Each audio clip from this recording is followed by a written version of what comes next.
చిత్తశుద్ధితో ఏ పని సంకల్పించినా ఖచ్చితంగా సత్ఫలితాలే వస్తాయి. కొత్త ఆలోచన విధానాలతో ముందడుగు వేస్తే విజయం వెతుక్కుంటూ వస్తుంది.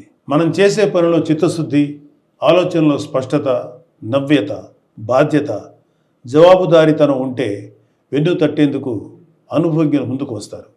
ఈ మాటలు ఎందుకు చెప్తున్నానంటే, ఆంధ్రప్రదేశ్ ఉప ముఖ్యమంత్రి పవన్ కళ్యాణ్ గారు తనకు అప్పగించిన బాధ్యతలను చిత్తశుద్ధితో నెరవేర్చే శక్తి సామర్థ్యాలు పుష్కలంగా ఉన్నాయి. తను చేసే ఆలోచనల్లో ఆచరణాత్మకత, కొత్తదనం కలిగిన వ్యక్తి. అన్నిటికీ మించి తనకు వచ్చిన బాధ్యతను హోదాకి, దర్పానికి చిహ్నాలుగా భావించరు. జవాబుదారీతనంతో నిర్వర్తిస్తారు. అందుకే గౌరవ ప్రధానమంత్రి శ్రీ నరేంద్ర మోడీ గారి నాయకత్వంలోని కేంద్ర ప్రభుత్వం గత 100 రోజుల్లో ఆంధ్రప్రదేశ్ రాష్ట్ర పంచాయతీరాజ్ గ్రామీణాభివృద్ధి శాఖకు ఇతోధికంగా ప్రోత్సాహిస్తూ నిధులు విడుదల చేస్తుంది.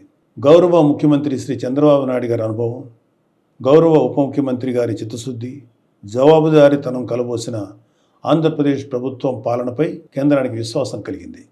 ఈ రాష్ట్ర అధికార పీఠం నుంచి ప్రజలచే నెట్టివేయబడిన జగన్ రెడ్డి అధికారంలో ఉన్నప్పుడు కేంద్రం ఇచ్చిన వేల కోట్ల నిధులు మాయం చేశారు. ఆ నిధులు ఏం చేశారో తాడేపల్లి ప్యాలెస్ టు బెంగళూరు బంగ్లాకు టూర్స్ వేస్తున్న వ్యక్తికే తెలియాలి.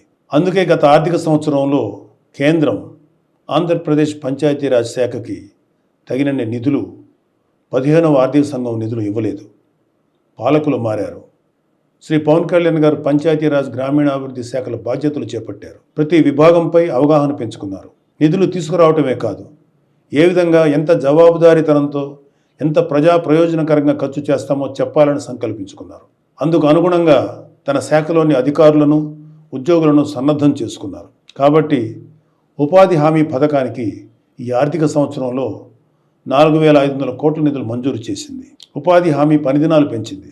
ఈ నిధులతో 66,20,000 మందికి ఉపాధి లభిస్తుంది. ఈ పనుల వల్ల 42 లక్షల పేద కుటుంబాలకు పని లభిస్తుంది. 4,500 కోట్ల విలువైన ప్రజల అవసరాలు తీర్చగలిగే పనులు చేసుకోగలం. ఈ నిధులను అన్ని గ్రామాలకు కేటాయించి పనులు మొదలుపెట్టించారు శ్రీ పవన్ కళ్యాణ్ గారు. ఆ పనులు కూడా ఎక్కడో ఆఫీస్ గదులు కూర్చొని నిర్ణయించడం కాదు, ప్రజలే తమ గ్రామానికి ఏ పనులు చేయించుకోవాలో నిర్ణయించుకోవాలి. అందుకు గ్రామసభ వేదిక కావాలని సంకల్పించారు. రాష్ట్రంలో 13,326 పంచాయతీల్లో ఒకే రోజు గ్రామసభలు నిర్వహించేలా ప్రణాళిక రూపొందించి అమలు చేసి విజయవంతం చేశారు. గ్రామసభ ద్వారా తీసుకున్న నిర్ణయాలకు ఒక పవిత్రత వస్తుంది. ఆ నిర్ణయానికి తిరుగుండదు.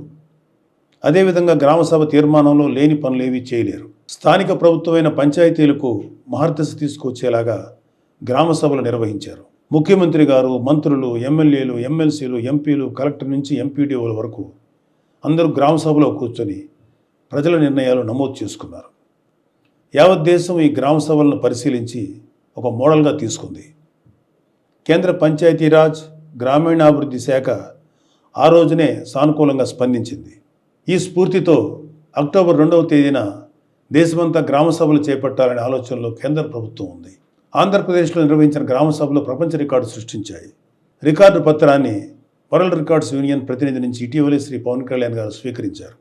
ఉపాధి హామీ నిధులే కాదు, 15వ ఆర్థిక సంఘం నుంచి కూడా నిధులు సాధించారు. వెళ్ళిపోయిన వైసీపీ వాళ్ళ మీద నమ్మకం లేక కేంద్రం నిధులు ఇవ్వలేదు. పవన్ కళ్యాణ్ గారు కేంద్రంతో మాట్లాడి 1987 కోట్ల రూపాయల నిధుల్ని కొద్ది రోజుల కిందటే మంజూరు చేయించారు.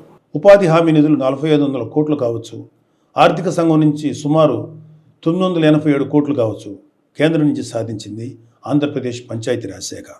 అది పాలన చేపట్టిన 100 రోజుల్లోపు. 100 రోజుల్లోపు నిధులు సాధించడమే కాదు, వాటి వినియోగానికి ప్రణాళికలు రూపొందించి అమలు చేయడం విశేషం. అది ఒక నాయకుడు చిత్తశుద్ధి, జవాబుదారీతనం తాలూకు ఫలితం.